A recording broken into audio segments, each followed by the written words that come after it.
مسلسل ولاد الشمس هو المسلسل الشعبي الشبابي الوحيد اللي بتابعه في رمضان، وقدم حلقة أولى جيدة جدا ووعدة بحاجات كتير.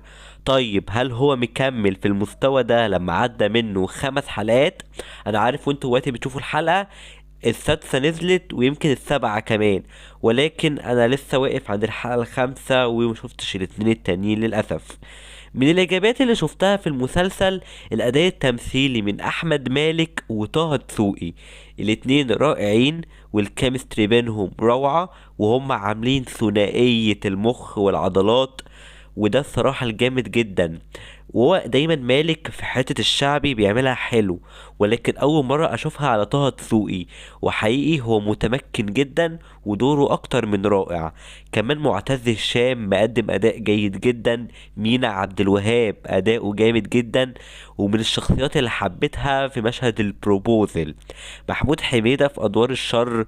هو دايما جامد وعاجبني إن هو شخصية رمادية شوية، مش شر مطلق يعني. ولكن اكتر خط عجبني جدا في الاحداث وعايز اعرف نهايته ايه، علاقة احمد مالك مع فرح يوسف، خصوصا ان في بينهم فرق سن كبير، وهي عندها ابن تقريبا قد احمد مالك او اصغر منه بحاجة بسيطة.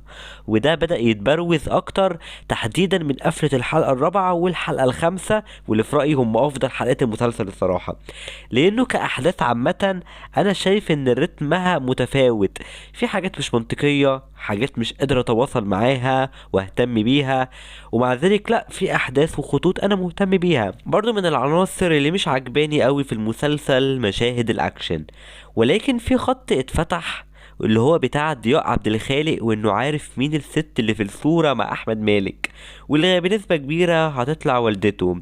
فانا عايز اشوف المسلسل في نهايته هيوصل لايه، ولما الاحداث دي كلها تتربط مع بعض هيحصل ايه في الاخر، لانه بكل تأكيد مسلسل مسلي جدا، وان شاء الله هبقى اعمل عنه حلقة تانية لما نوصل لنهايته ونديله تقييم نهائي.